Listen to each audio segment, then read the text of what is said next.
Good morning students. मैं सुरेंद्र कुमार सक्सेना आपके YouTube channel में आपका स्वागत करता हूँ। आज हम पढ़ेंगे अपने लेसन 13 का चैप्टर नंबर साइंस का चैप्टर नंबर 13, जिसका नाम है विद्युत धारा के चुंबकीय प्रभाव। पिछली क्लास में हमने इससे संबंधित कुछ न्यूमेरिकल सॉल्व किए थे। अब हम इसमें जो मेन टॉपिक है विद्युत मोटर, उसके लिए उसका अध्ययन कर रहे हैं। देखें, विद्युत मोटर क्या है।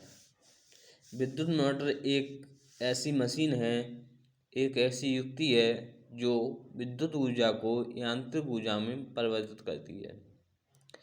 इसमें चुंबक लगे होते हैं, आर्मेचर होता है, विभक्त विलय होते हैं,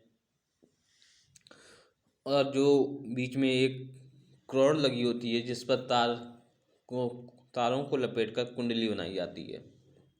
सबसे पहले आते हैं कि इसमें जो क्षेत्र चुंबक होता है वो किस प्रकार से बनाया जाता है।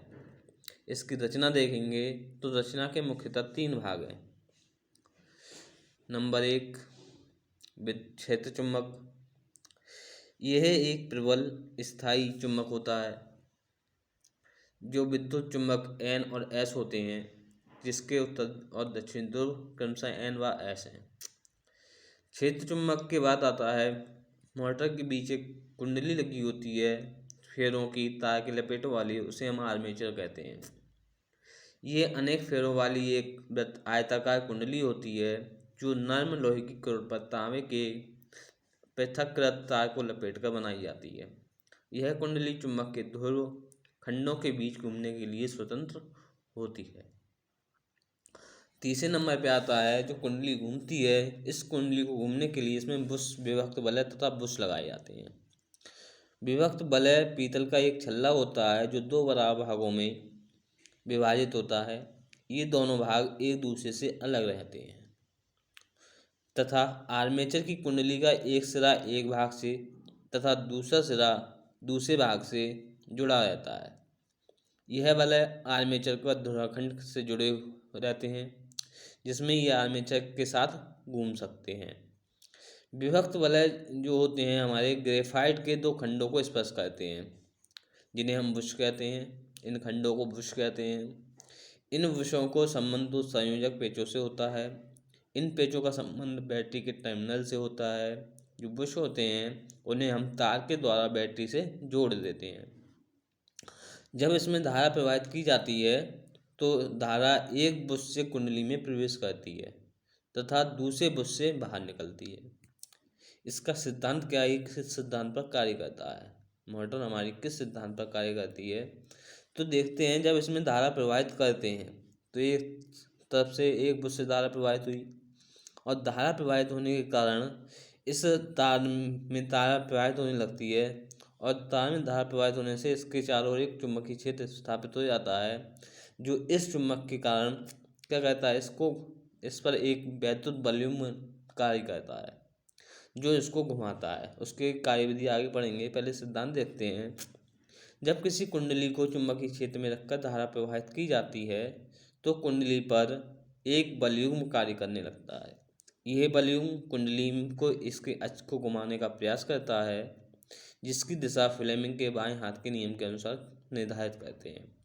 यदि कुंडली ऊर्ध्वाधर अक्ष के परितः घूमने के लिए स्वतंत्र है तो कुंडली का तल चुंबकीय क्षेत्र के समांतर हो जाता है और बल युग्म कुंडली को चुंबकीय क्षेत्र में लगातार घुमाता रहता है। अब इसकी क्रियाविधि देखते हैं। जब बैटरी से कुंडली में धारा प्रवाहित की जाती है तो कुंडली की भुजाएं AD और BC, जो हमारी भुजाएं दी हुई हैं, AD ये है और BC भुजा ये है। AD और BC चुंबकीय क्षेत्र के समांतर है तथा तब इन पर कोई भी चुंबकीय बल कार्य नहीं करता। फ्लेमिंग के बाएं हाथ के नियम से कुंडली की भुजा AB पर चुंबकीय बल नीचे की ओर और CD भुजा पर चुंबकीय बल ऊपर की ओर कार्य करता है। चूंकि ये दोनों बल कैसे होते हैं, बराबर होते हैं और विपरीत होते हैं, अतः ये एक वॉल्यूम का निर्माण करते हैं जो कुंडली को वामावर्त घुमाता है और जब कुंडली घूमकर अपनी प्रारंभिक स्थिति के लंबवत हो जाती है तो बलयुग समाप्त हो जाता है, परंतु जड़त्व के कारण कुंडली उसी दिशा में कुछ और घूम जाती है।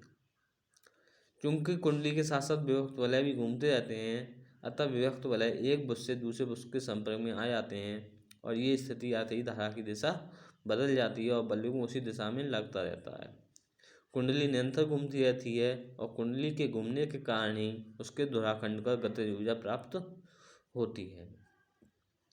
विद्युत मोटर का हम प्रयोग कहाँ कहाँ करते हैं? तो आपने देखा होगा हमारे घर में जो पंखा होते हैं, खराद मशीन होती हैं, वाटर पंप होते हैं, आटे की चक्की होती हैं, वॉशिंग मशीन होती हैं, मिक्सी होती हैं, इन सभी में ही हम विद्युत मोटर का योग करते हैं। जितने भी विद्युत से घूमने वाले यंत्र हैं उन सभी में विद्युत मोटर का प्रयोग किया जाता है। अब इससे आगे की बात करते हैं कि चुंबकीय फ्लक्स क्या होता है। चुंबकीय फ्लक्स, तो चुंबकीय फ्लक्स जो होता है क्या होता है? तो ये काल्पनिक रेखाएं होती हैं। चुंबकीय फ्लक्स किसी भी चुंबकीय क्षेत्र में जब कोई वस्तु रखी जाती है तो चुंबकीय क्षेत्र की तीव्रता और उसकी दिशा चुंबकीय बल रेखाओं के द्वारा प्रदर्शित करते हैं। चूंकि ये रेखाएं काल्पनिक होती हैं, अतः चुंबकीय क्षेत्र में स्थित किसी भी तल से उसके लंबवत गुजरने वाले संपूर्ण बल रेखाओं की संख्या को उस तल का चुंबकीय क्षेत्र चुंबकीय फ्लक्स कहते हैं। इसे फाई से प्रदर्शित करते हैं। ये हमारा कोई एरिया दिया हुआ है ABCD। इससे अगर हम इसे चुंबकीय क्षेत्र में रख दें तो इससे जो चुंबकीय बल रेखाएं हमारे पास होंगी उसे ही हम चुंबकीय फ्लक्स कहेंगे।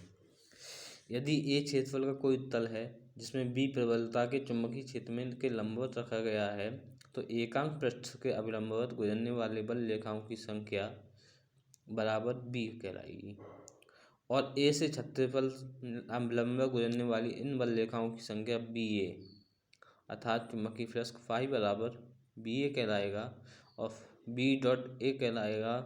और यदि ये थीटा कोण बनाए तो फाई बराबर हो जाएगा BA cos थीटा।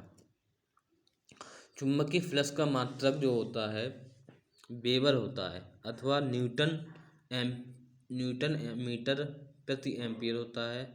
इसे हम चुंबकीय क्षेत्र भी ज्ञात कर सकते हैं। तो B बराबर φ/A और चुंबकीय क्षेत्र की तीव्रता का मात्रक वेबर प्रति मीटर स्क्वायर। हमें इन दोनों ही फार्मूले को याद रखना है। ठीक है, अब आगे का जो दूसरा टॉपिक है वैद्युत जनित, उसे हम अगली क्लास में समझाएंगे। क्लियर?